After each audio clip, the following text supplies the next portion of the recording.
Parliamentary question. Deputy Danny Healy-Rae. Thank you very much, Lascon Cora.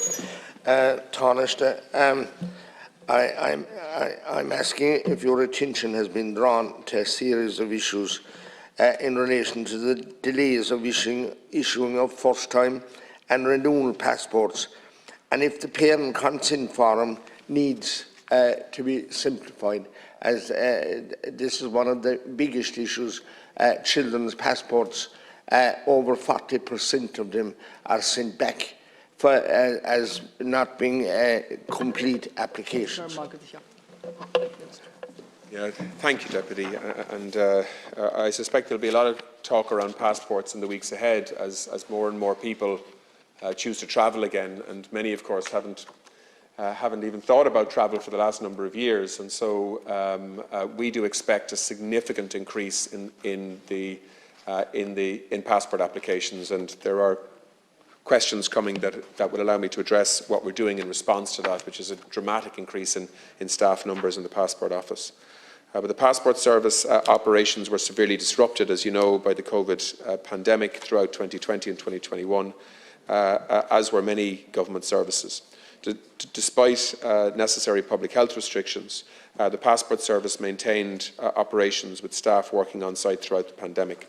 The Passport Service has put in place several measures to meet demand anticipated this year, including the assignment of additional permanent and temporary officers on a continuous basis to the Passport Office. My department has conducted a major recruitment drive in recent months, and I expect that by the end of January, staffing numbers will be at approximately 777. This is a 70% increase on June of last year. Additional staff will continue to be assigned to the Passport Office throughout February and March. The new Passport Office in Swords is now operational and can accommodate 140 staff. Secondly, the Passport Service is engaged in intensive training for staff to ensure that they have adequate resources to process complex applications. The Passport Service is continually looking at ways to improve processing times. A particular improvement that is currently being rolled out and will be of interest to the Deputy is a change in the document management process that reduces the turnaround time when additional documents are needed to be submitted by the applicant. With regard to the simplification of the process, the Passport Service continually works to streamline the application process.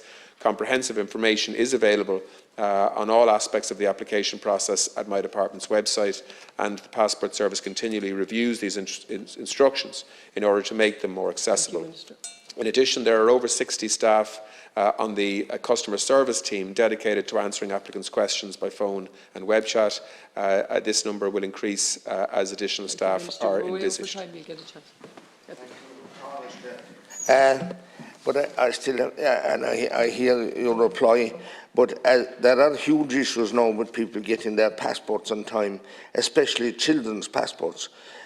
Both first time and renewal, the current process, I say to you, still needs to be reviewed, as I have been advised recently by the Minister's Office that more than 40% of all children's passports are deemed to be incomplete applications.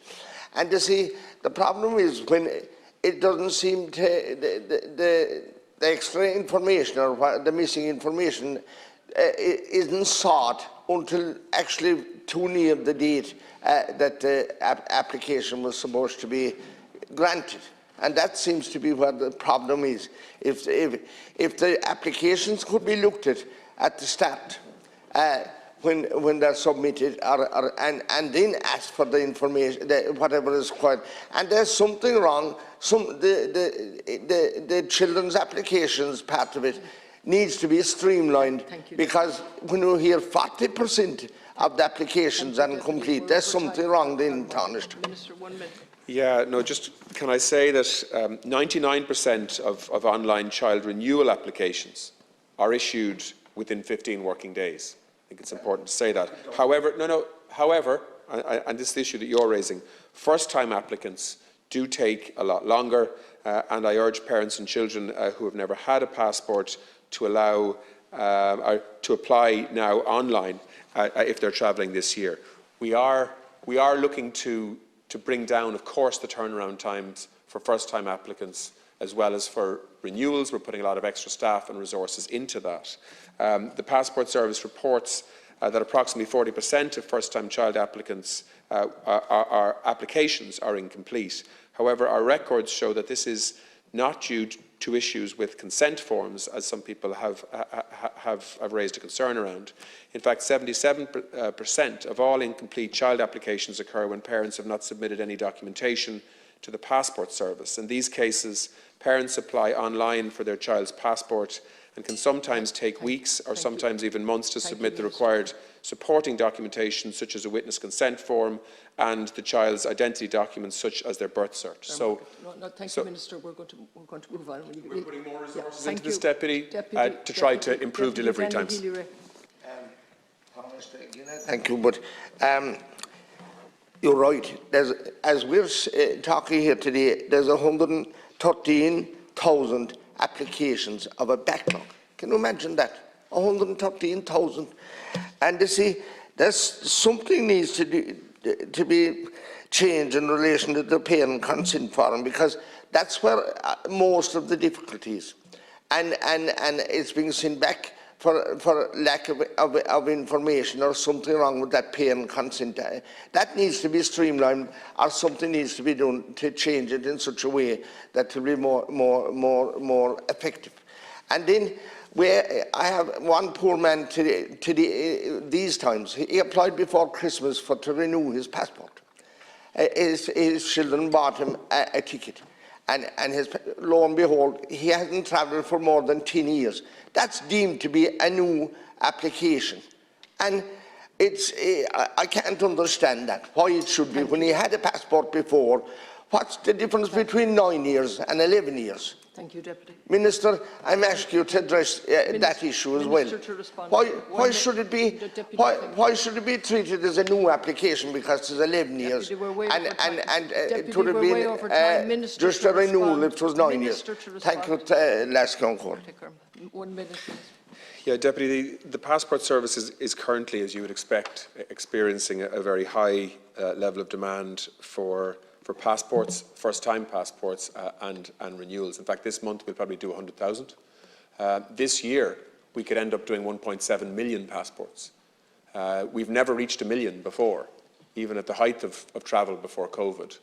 So that's the extent of the demand increase that we're expecting, and we will have, by the end of March, probably about 900 people working in the passport office, which is basically double where we were last summer, or just under double.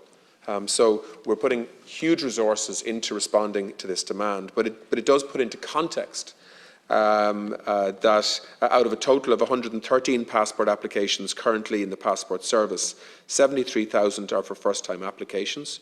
32,000 of these are incomplete applications where the applicant has either not sent in any documentation or after they've applied online, or additional documentation has been requested. Thank you, Minister. So we need to ensure that the application process works, the turnaround times in terms of the department happen more efficiently, but also people who are making applications fully understand what they need to do. Thank you.